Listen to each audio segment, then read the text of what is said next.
Welcome sa atong YouTube channel, Catholic Crusader CFD Paul San Pablo Alima. Nining gabhion usa sa atong espesyal nga bisita nga mianhigyod sa balay nga gipuy-an ang kanhing pastor sa New Apostolic Church, si Brother Samuel Toradjo. Sa mayong gabi kanimo, bro. Sa mayong buong gabi, Brad. Brother Toradjo, pwede ba nga imong i-share ang imong kaagi sa kinabuhi sukat sa imong pagkabata ug hangtod nga ikaw nahimong pastor sa New Apostolic Church? Hindi at una, sa gamay pa kong bata, nahinundog ko nga katong ipuy-an namo nga si Anheng Rufo Nunez, mao to'y pinakadako sa protestante nga simbahan, nga wala to siya medyo hap-hap na bitaw niya pananaw. Kunya ako kong kalingawan kay hiling malagi ko og Bible, bro. Akong kuhaon dito ang iyang Bible ug akong basahon. Sa diha nga nabasahan ako, ang una gyud ako pag-abli nako nabasahan ako dito sa Proverbio 22:6 nga tudloi ang mga bata aron nga kanang mga bataa ug mauna dili na ginamubiya. Una nga hangtod karon sa akong kinabuhi, wa gi kong biya pa pangalagad sa Ginoo nga nahimo kong pangalaga diha sa UCCP nga simbahan, nahimo gani kong usa sa mga presidente sa amo ang UCCP. So buti mo sa kato nga verse sa Bible mo yung inganyo nimo nga mo-serve ka sa Ginoo. Oo, sir, gusto Kita simbahan nga imong kalagaran. Oo.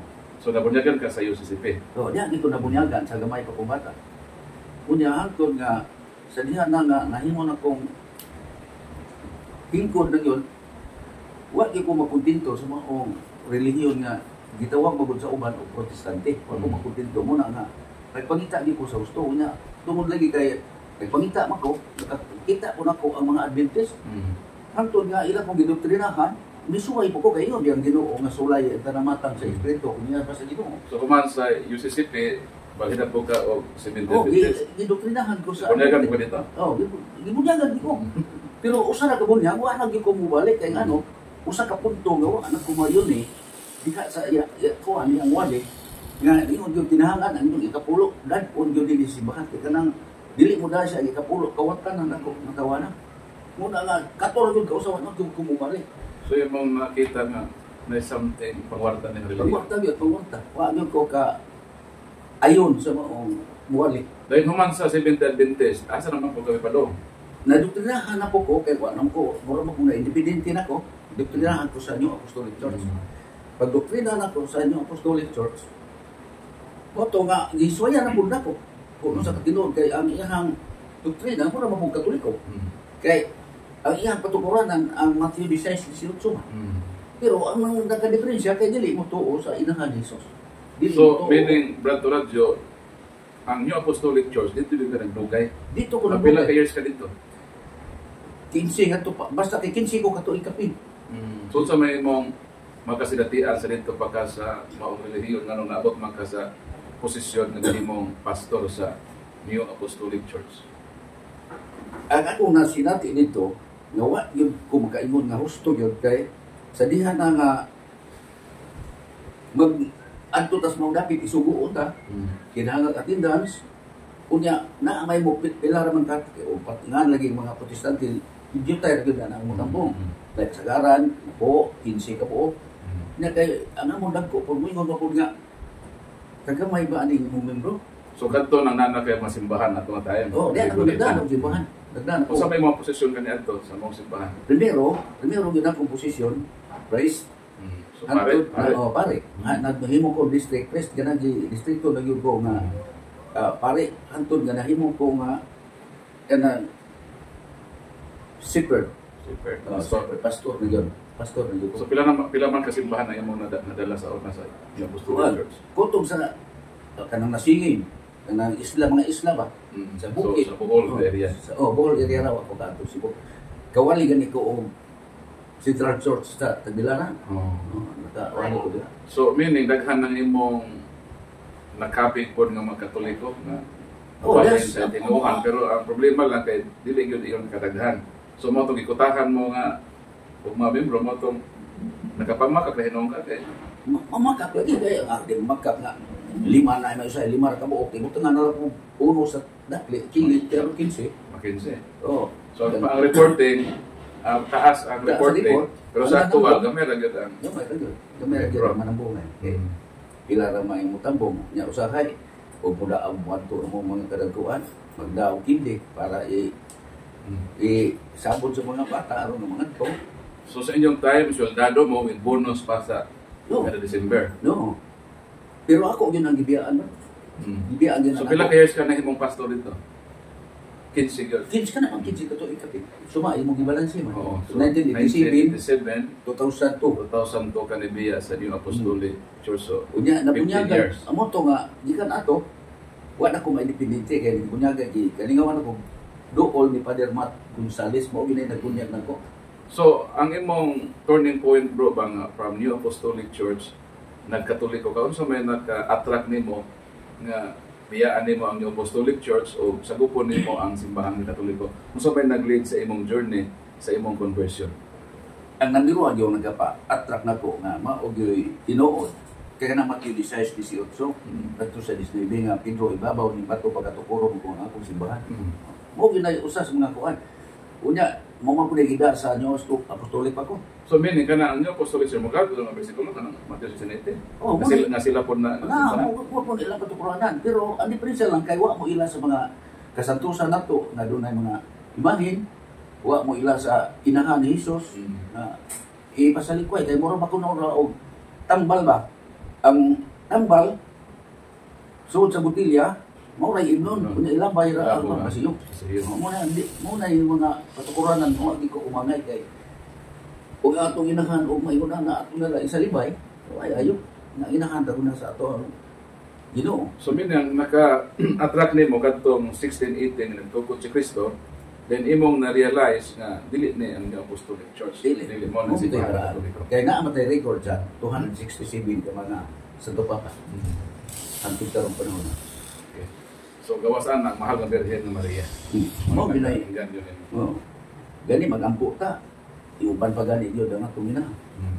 Uban sa benisyon sa atong inahan. Kisa may nagbunyag sa imong simbahan Katoliko? Si Father Matt Father Matt Gonzales sa parokya sa Benavista. Benavista. So, kung sa may imong ikapaambit po bro sa mga kauban imong New Apostolic Church nga imong sakop kaniadto sa dito pa ka sa 15 years na master na imong grupo.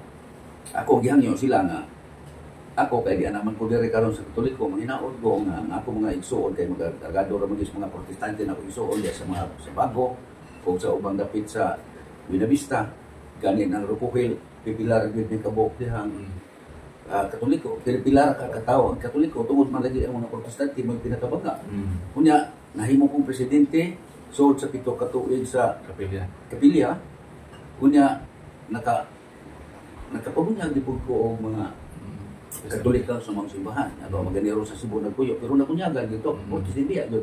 Bibiya sila sa protestante. Unya na ang among membro karon sa una katira magyung gamatuya. Karon set na yung ubay-ubay na. Na sobra nag 30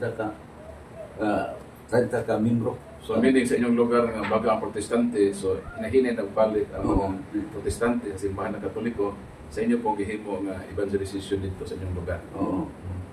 So sa mo po imong i-advise bro sa mga Katoliko nga magpadala pa sa laing tinuhan. Nga ngani ang mga pastors namalik naman o namalhin naman sa simbahan ng Katoliko. So Ang mga pastor ikapaambit sa mga Katoliko ron nga sige o danihon sa mga protestante. Dili no sa muhawa na kay mandanihay dito mga protestante kay murag nagamat mo na bitaw murag nagamat mo na anto magani nga usahay naalang sila sa ilang pagka-protestante naala sila agdo tungod lagi po sa kawan-on sa kinabuhi sa tao ako ginang namatitda nila nga nagpuyo ra bitaw ko nga kanabitaw kada bang nagpuyo ra bitaw dili lang yota kunya protestante ang nagpuyo di ra ko magmano kinsa siya basta kay mo ra ilang di agad. So kibali madani sila sa tinuohan sa tabiya sa yuta mapupo sila mawa mo kanya idihan niya inoon sila mo na usa sa mga kuan babag pero moabot man katigongon sa tao base na lang pero ako wa gikoy kadlo ko tao mapud niya ang mga tawana. Wa gyud ko bisag yun sa pag adto ko sa Katoliko bisag yun sa anak ko niya o gani. Nga gani himuon ko niya matag Sabado himo mag ano ko ganang karbitan na Bible study. Tagaan ko tag 500. Wa gyud ko iko sayang kay ng pastor na inyong hanggi. Kanang inyong gisugo nila. Unya ko di ninyo i-appeal na. Motong i-appeal. Ikuan na siya, i-appeal na. Matag-Bible study na. Kada Domingo, Sabado. Kada Sabado na. So, pila na may edad ni Moron, Brad? Sa Dios? 74 na. Kaya natawa ko sa 1951. Kanya, kuan mataro 2025. So, sa may imong buhaton, ini imong nahabilan ng kinabuhi sa simbahan ng Katoliko? Ako na lagi ni tugyan na ito Ginoo kay ang akong lawas di na pud kaya rad nga mo lagad pa ko ng kay himo dito ko nila ang safety pero ang akong kasundiran kay ila man po ko adtos mo na lagi ko dapit niya. So medyo ko ana sa imong lawas. Di na kaya kay gani nakakita tingali kay friend matas Facebook mo nakakita magkato nga ganang gidayong-dayungan ko kay to kabuan mo ko ka wa ko ka barong. So sige lang, continue lang sa imong pag-serve sa inyong kapilya, pag-encourage sa mga tao na continue sa pagdalog sa Ginoo o matinudaanon sa simbahan ng Katoliko. So Brad, saan na doon ako ihatag sa imong libro? Ikaw hata, bro. Atong libro mga kalibre. Kada Domingo na ang imi-ipchik. Kanang family grouping ba? So kini nga libro, makatabang din mo, kalibre 45 kalibre tubag sa mga atake sa protestante.